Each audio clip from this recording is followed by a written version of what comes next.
آپ سن رہے ہیں کتاب میں کسی کی بیٹی نہیں۔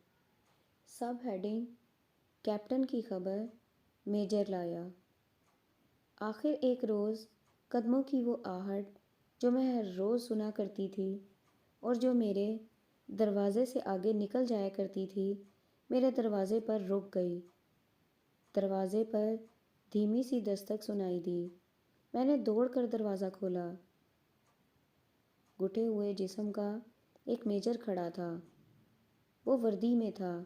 اس نے سرگوشی میں کہا، زیبی؟ جی، میں نے کہا، فرمائیے، آپ اس کی کوئی خبر لائے ہوں گے۔ وہ آہستہ آہستہ چلتا کمرے میں آ گیا۔ میں نے دروازہ بند کر دیا اور کہا، تشریف رکھیے۔ وہ بیٹھا نہیں، میری طرف گھوما۔ اس کی آنکھیں خشک تھیں۔ اس کے چہرے پر اداسی نہیں تھی۔ چہرے پر وہی سنجیدگی اور رونق تھی جو فوجیوں کے چہروں پر ہوا کرتی ہے۔ پھر بھی اس کے چہرے پر ایسا تاثر تھا جو تحریر کی طرح نمایاں تھا۔ اس نے مجھے دیکھا اور چپ رہا۔ میں نے اپنے جسم کے اندر زلزلے کا جھٹکا محسوس کیا اور میں نے تیزی سے آگے ہو کر اس کے بازو پکڑ لیے۔ صبر کا دامن چھوٹ گیا اور میں نے اسے جھنجھوڑ کر رندیائی ہوئی آواز میں کہا، کہہ دو وہ شہید ہو گیا ہے۔ کہہ دو میجر، میں یہ خبر سننے کے لیے تیار ہوں۔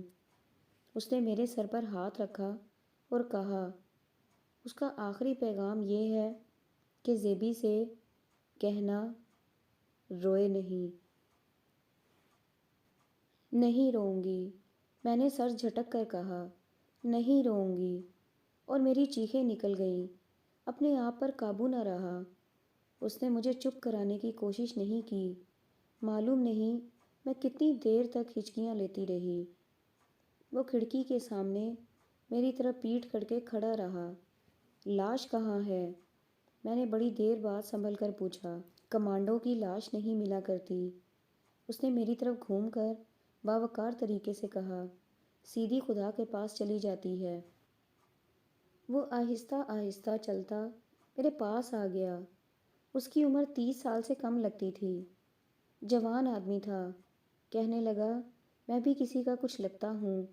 اب میری باری ہے۔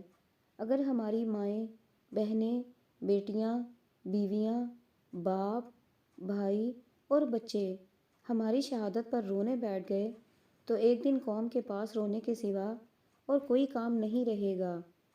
کیا تم ایسی قوم کو پسند کرو گی جو گھٹنوں میں سر دیے رو رہی ہو؟ اور وہ ایسے پر اثر لہجے میں بولتا رہا جس نے میرے سینے کے درد میں کمی کر دی۔ اس نے بتایا کہ میرا کیپٹن 10 جوانوں کی پارٹی لے کر مقبوضہ کشمیر میں گیا تھا۔ اس کا مشن بہت ہی خطرناک تھا۔ ان میں سے کسی کو بھی واپس آنے کی امید نہیں تھی۔ بدقسمتی سے ٹارگٹ کے قریب جا کر دشمن سے ان کی ٹکر ہو گئی اور وہ گھیرے میں آ گئے۔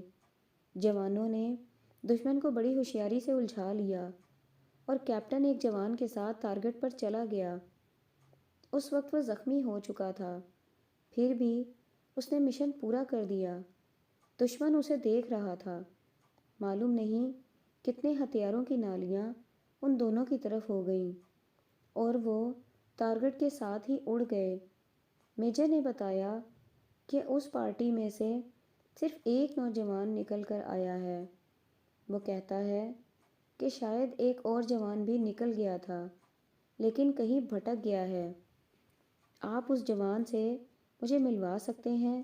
میں نے پوچھا۔ نہیں، میں اس سے کیپٹن کے آخری وقت کی باتیں پوچھنا چاہتی ہوں۔ میں نے کہا، مجھے تفصیل سے پتہ چل جائے کہ وہ کس بہادری سے شہید ہوا ہے تو میرا غم شاید فخر میں بدل جائے گا۔ فوجی احکامات اجازت نہیں دیتے۔ اس نے کہا، وہ تفصیل تو میں بھی آپ کو سنا سکتا ہوں لیکن سناؤں گا نہیں۔ میں آپ کو کبھی نہیں بتاؤں گا کہ اس کا مشن کیا تھا اور ٹارگٹ کہاں تھا اور وہاں تک اپنی پارٹی کے ساتھ وہ کس طرح پہنچا اور اس نے گھیرے میں آ کر کتنی عقل مندی سے لڑائی لڑی کہ مشن بھی مکمل کر دیا۔ اس جوان سے تو آپ کبھی بھی نہیں مل سکیں گی، وہ آخر سپاہی ہے۔ جذبات میں آ کر کوئی ایسی بات کہہ بیٹھے گا جو کسی فوجی کے سینے سے باہر نہیں آنی چاہیے۔ زیبی سمجھنے کی کوشش کریں۔ اس نے پتلون کی جیب میں ہاتھ ڈالا اور طے کیا ہوا ایک کاغذ مجھے دے کر کہا، یہ ہے اس کا آخری پیغام۔ میں نے کاغذ کھول کر پڑھا۔ خط کا عکس ملاحظہ فرمائیے۔ میجر نے کہا، یہ خط بھی ایک کہانی ہے۔ جو جوان واپس آیا ہے اس نے بتایا کہ کیپٹن نے یہ خط ٹارگٹ سے تھوڑی دور بیٹھ کر لکھا تھا۔ یہ حملے کی رات سے چند گھنٹے پہلے کا لکھا ہوا ہے۔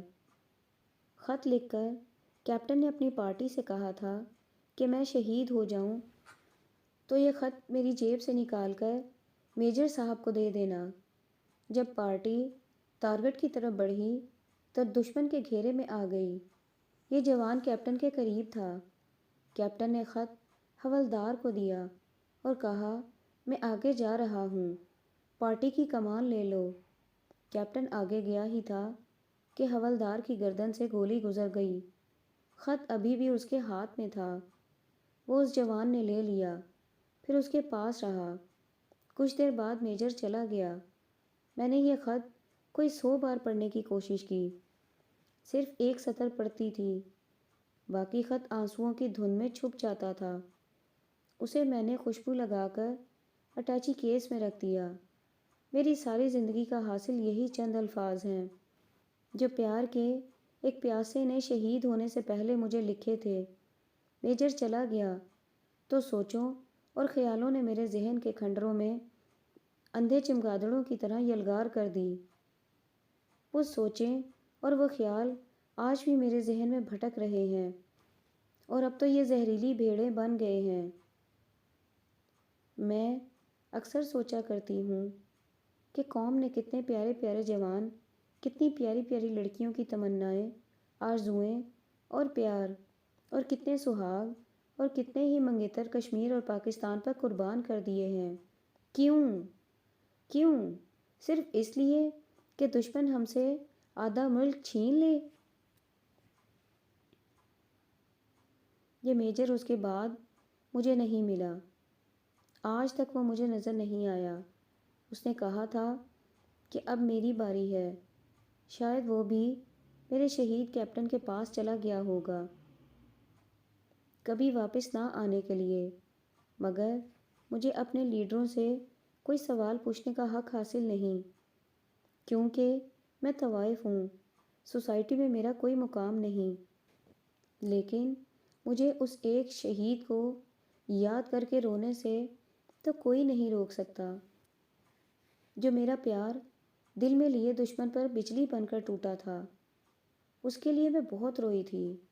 اس کی شہادت کی اطلاع کے بعد میری جو ذہنی حالت ہوئی اسے میں صرف ان مختصر سے الفاظ میں بیان کر سکتی ہوں کہ میں مینٹل کیس بن گئی تھی۔ کبھی کبھی میں خود بھی چاہتی تھی کہ مجھے پاگل خانے میں بند کر دیا جائے۔ یہ حالت 1 مہینہ رہی، پھر میں سوچنے کے کچھ قابل ہو گئی اور حقیقت کا سامنا کرنے لگی۔ شادی کا تو سوال ہی پیدا نہیں ہوتا تھا۔ میرے پاس پیسہ کافی تھا۔ میں نے ایک روز ہوٹل کے مینیجر سے کہا کہ اس نے مجھے اس توقع پر ہوٹل کے روم میں مفت رکھا ہوا ہے کہ میں اسمگلروں سے تعلق توڑ کر اس کے پاس آ جاؤں گی، مگر میں اب کسی کے بھی کام نہیں آ سکوں گی، اور وہ اب مجھ سے ہوٹل کا بل وصول کرنا شروع کر دے۔ مینیجر اچھا آدمی تھا۔ میں نے اسے بتا دیا کہ وہ جو مجھے ملنے آیا کرتا تھا کون تھا، اور وہ شہید ہو گیا ہے۔ مینیجر نے مجھے قائل کرنے کی بہت کوشش کی، مگر میں نہ مانی۔ میں نے جب یہ ارادہ کیا کہ کوئی باعزت ذریعہ معاش تلاش کروں گی تو وہ پچھلے تمام تجربات سامنے آ گئے، اور اس کے ساتھ ایک اور حقیقت سامنے آ گئی۔ میری امیدوں پر پانی پھر گیا اور مستقبل میں اندھیرا چھا گیا۔ وہ اس طرح کہ میرا اسمگلر بادشاہ کئی بار مجھے واپس بلا چکا تھا اور میں ٹال رہی تھی۔ ایک روز وہ آ گیا اور بولا، تم اس ہوٹل کی زندگی کو زیادہ پسند کرتی ہو، مجھے صاف جواب دے دو۔ میں نے اسے جواب دے دیا اور اسے یہ بھی بتا دیا کہ میں کس حادثے کا شکار ہو گئی ہوں۔ میں نے اسے یہ بھی بتا دیا کہ میں ذہنی بلکہ دماغی لحاظ سے بیکار ہو گئی ہوں، اس لیے اب اس کے کام نہیں آ سکوں گی۔ اس کے ساتھ باتیں کرتے میں بے تحاشا روئی۔ وہ سمجھ گیا کہ میں واقعی اس کے کام کی نہیں رہی۔ اسے تو تیز ترار اور خوش باش لڑکیوں کی ضرورت تھی، مگر اس کے سامنے مشکل یہ آ گئی تھی کہ اس کے راز میرے سینے میں تھے۔ اس کے پائے کے اسمگلروں کا یہ دستور ہے کہ ان کا کوئی ساتھی کوئی راز لے کر بھاگ جائے تو اسے قتل کر دیا جاتا تھا۔ میرا حشر بھی یہی ہونا چاہیے تھا، لیکن اس نے مجھ پر اعتماد کیا، البتہ یہ کہہ گیا کہ اگر میں نے اسے دھوکہ دیا تو وہ مجھے زندہ نہیں چھوڑے گا۔ میں نے بے سوائی کے پیشے سے نکلنے کا فیصلہ کر لیا، لیکن مجھے جلدی ہی احساس دلا دیا گیا کہ میں صرف خواب دیکھ رہی ہوں۔ وہ افسر صاحبان جن کے ساتھ میرا تعلق رہ چکا تھا میرے ارد گرد منڈلا رہے تھے اور میں بیماری کا بہانہ بنا کر انہیں ٹال رہی تھی۔ مجھے پھانسنے لگے۔ ان میں سے ایک تو ایک روز میرے کمرے میں ڈھیر ہو گیا۔ میں نے اسے کیپٹن شہید کے متعلق بتایا اور رو رو کر اس پر واضح کرنے کی کوشش کی کہ شہید کے پیار کو میں ناپاک نہیں ہونے دوں گی، مگر اس پر کچھ بھی اثر نہ ہوا۔ اس کی ہوسکار نگاہوں میں شہید کی کوئی اہمیت نہیں تھی۔ اس نے جب یہ کہا، کیسا شہید؟ وہ قوم کا ملازم تھا، اسے تنخواہ ملتی تھی، اپنی ڈیوٹی کے لیے گیا اور مارا گیا۔ بات ختم ہو گئی تو میں نے چڑیلوں کی طرح اس کا گریبان پکڑ لیا۔ میں نے جو منہ میں آیا بک ڈالا، مگر وہ مسکراتا رہا، اور جب میں چپ ہوئی تو اس نے کہا، آج کل کسی کی طرف اشارہ کر کے کہہ دو کہ یہ جاسوس ہے تو اسے بغیر مقدمے کے جیل میں ڈال دیا جاتا ہے۔ میں کسی بھی وقت تمہیں انڈیا کی جاسوس کے الزام میں بند کروا سکتا ہوں، سوچ لو۔ اور وہ چلا گیا۔ دوسرے ہی دن مجھے نہ صرف اس کی بلکہ دو اور کی بھی دھمکیاں ملنے لگیں۔ میری ذہنی حالت پہلے ہی بگڑی ہوئی تھی۔ انہوں نے مجھے بالکل پاگل کر دیا تھا۔ اس پاگل پن میں نے ان میں سے ایک کو اپنے کمرے میں بلایا اور کہا، میں اچھی قسم کی طوائف ہوں، اب میں کسی اسمگلر کی دی ہوئی رشوت نہیں ہوں، یہ میری فیس ہے، پیشگی ادا کرو۔ مجھے ایسے جال میں پھانس لیا گیا تھا جس سے میں نکل نہیں سکتی تھی۔ میں آپ کو یہ نہیں بتانا چاہتی کہ میں ادھر سے بھاگی تو کدھر گئی، وہاں سے نکلی تو کہاں جا دم لیا۔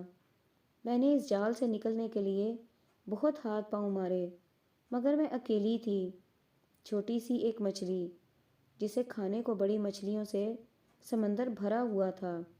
میں ایسی ڈوبی کہ ابھر نہ سکی، اور اب تو میں ابھرنا چاہتی بھی نہیں۔ امنگ مر گئی ہے، تمنا مر گئی ہے، ارادے مر گئے ہیں، اپنے شہید کی زیبی مر گئی ہے۔ ایک طوائف زندہ ہے جس کے بھائی بھی اس کے گاہک ہوتے ہیں اور جس کے باپ بھی اس کے گاہک ہوتے ہیں۔ میں کسی کی بہن نہیں، میں کسی کی بیٹی نہیں۔ خط کی تحریر کچھ یوں ہے، میری زیبی، میری محبت اور میرا سلام قبول کرو۔ دشمن کے سر پر بیٹھ کر تمہیں یہ آخری لائنیں لکھ رہا ہوں۔ اپنے جوانوں سے کہہ دیا ہے کہ میں شہید ہو جاؤں تو یہ خط تم تک پہنچا دیں۔ معلوم نہیں تم تک میرے آخری الفاظ پہنچ سکیں گے یا نہیں؟ میں فوجی ہوں، میرے پاس الفاظ نہیں ہیں، سیدھی سیدھی بات کروں گا، اس کو اچھی طرح سمجھ لینا، اور نہ بالکل نہیں۔ آخری وقت دل میں خاکی یاد ہے یا تمہاری یاد ہے؟ تھوڑی دیر بعد میں اپنے جوانوں کے ساتھ دشمن پر بجلی بن کر ٹوٹ پڑوں گا۔ مقبوضہ کشمیر میں ایسا دھماکہ ہوگا جو دلی میں بھی سنائی دے گا۔ میں اس مشن کے لیے زندہ تھا، تمہارے لیے زندہ رہنے کی کوشش کروں گا، لیکن اس وقت اپنا مشن مجھے تم سے زیادہ پیارا ہے۔ میں واپس نہیں آیا تو رونا نہیں اور مجھے بھول جانا، اپنے آپ کو میری یاد سے آزاد کر لینا۔ کسی کے ساتھ شادی کر لو تو بہت اچھا ہوگا، میں مشن میں ضرور کامیاب ہوں گا۔ تمہارے پیار نے مجھے بہت حوصلہ دیا ہے۔ کشمیر میں جب میرا خون بہے گا تو اس میں تمہارے پیار کی خوشبو ہوگی۔ یہی سمجھ لو کہ تم نے اپنی محبت کشمیر پر قربان کر دی ہے۔ خدا حافظ زیبی، صرف تمہارا۔